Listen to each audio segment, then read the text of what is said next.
Michael J लॉजियर की series law of attraction के बारे में हम डिस्कस कर रहे हैं। पहले 9 वीडियो के अंदर हमने बहुत सारी बेसिक से लेकर एडवांस बातों की तरफ बढ़ना शुरू किया था। तो एक बार रिकैप कर लेते हैं कि हमने किन किन बातों को समझा है। सबसे पहले लॉ ऑफ अट्रैक्शन के लिए सबसे इंपॉर्टेंट बात आती है कि जो शब्द होते हैं हमारी, शब्द के अंदर एक वाइब्रेशन होती है, एक फीलिंग होती है, एक इमोशन होती है। जब हम मुश्किल शब्द बोलते हैं तो उसकी वाइब्रेशन थोड़ी नेगेटिव होती है, और जब हम ईजी बोलते हैं तो उसकी वाइब्रेशन थोड़ी पॉजिटिव होती है। तो पहला पॉइंट है कि हमें सही शब्द चुनने चाहिए। दूसरी बात होती है कि आप जब बोलते हैं कि मुझे ये काम नहीं करना है, डू नॉट, तो जब डू नॉट बोलते हैं तो आपका फोकस जो है वो नॉट पे नहीं रहता है। जिस काम को आप नहीं करने की बात कर रहे हैं अल्टीमेटली वो आपके माइंड में पिक्चर बनाता है, इमेजिनेशन बनाता है। तो इसीलिए ऐसे नेगेटिव वर्ड का चुनाव नहीं करना चाहिए जहां डू नॉट की बात आती है। तो फिर तीसरा सवाल जो हमने डिस्कस किया था, तो फिर सवाल उठता है कि हमें चाहिए क्या, व्हाट डू आई वांट।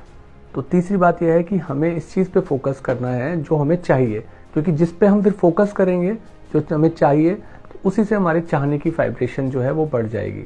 क्योंकि चौथा पॉइंट यह था कि वर्ड के साथ, शब्दों के साथ ही वाइब्रेशन चेंज हो जाती है। तो हम जो चेंज करते हैं उस शब्द के चुनाव के साथ अपनी वाइब्रेशन, अपने इमोशन, अपनी भावना को चेंज कर लेते हैं। अच्छे शब्द बोलेंगे भावना अच्छी आएगी, बुरे शब्द बोलेंगे तो भावना बुरी हो जाएगी। फिर पांचवा पॉइंट आता है कि हमारे दिमाग के अंदर जो न्यूरो साइंस है कि हम दो अलग अलग भावनाएं एक साथ नहीं रख सकते हैं। या तो जो शब्द होगा वो एक पॉजिटिव वाइब्रेशन दे रहा होगा या वो एक नेगेटिव वाइब्रेशन दे रहा होगा। तो एक समय में ऐसा नहीं हो सकता कि आप खुश भी हैं और आप उसी समय में दुखी भी हैं।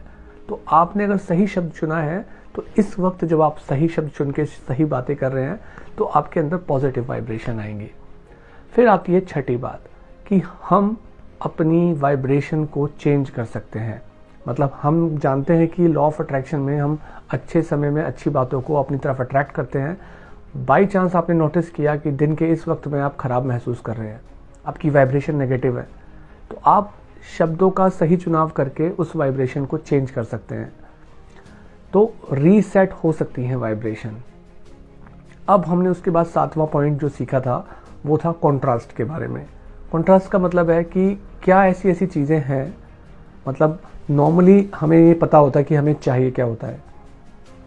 तो अगर हम सही तरीके से सही शब्दों का चुनाव करेंगे तो वाइब्रेशन चेंज होती हैं, पर हमें ये नहीं पता कि हमें चाहिए क्या। तो आप ये देखो कि आपको कॉन्ट्रास्ट में क्या क्या नहीं चाहिए। एक लिस्ट बनाओ कि आपको कौन कौन सी चीज़ें हैं जो नहीं चाहिए होती हैं। तो ये हमने सीखा था कि हम उसकी लिस्ट बनाएं क्या क्या हमें नहीं चाहिए था। फिर 8वां पॉइंट है कि लॉ ऑफ अट्रैक्शन तो हमेशा वाइब्रेशन को रेस्पॉन्ड करता है। तो हमें क्या नहीं चाहिए पे फोकस नहीं करना है, उससे हमें ये पता लगेगा कि हमें क्या चाहिए।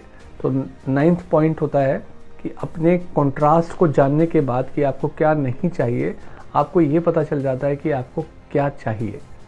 तो आपने पहले लिखा एक तरफ कि क्या नहीं चाहिए, फिर आप समझ जाते हैं कि इसका जस्ट अपोजिट ही तो मुझे चाहिए, क्योंकि ये तो मुझे नहीं चाहिए तो इसका अपोजिट मुझे चाहिए। तो दैट गिव्स यू क्लैरिटी, और क्लैरिटी से ही इन सब चीज़ों के अंदर पावर आती है। तो एक बार अगर आप कॉन्ट्रास्ट की लिस्ट बना लेंगे तो आपकी लाइफ में पहली बार सालों में शायद एक ऐसी क्लैरिटी आएगी कि आप हेल्थ में क्या चाहते हैं, आप वेल्थ में क्या चाहते हैं, आप रिलेशनशिप में क्या चाहते हैं, आप और जो सोशल एस्पेक्ट होते हैं उनमें क्या चाहते हैं। तो उससे पहले ना चाहने की, जो आप पसंद नहीं करते हैं, उसकी लिस्ट बनाएंगे तो उससे आपको ऑटोमेटिकली क्लियर हो जाएगा। तो ये हमने रिकैप किया है वीडियो 1 से 9 के लिए जो सीखी थी बातें, इस वीडियो के अंदर हमने उसको पूरा रिकैप कर लिया है। अब हम 11th वीडियो में एक नई बात को सीखने वाले हैं, law of attraction by Michael J लॉजियर।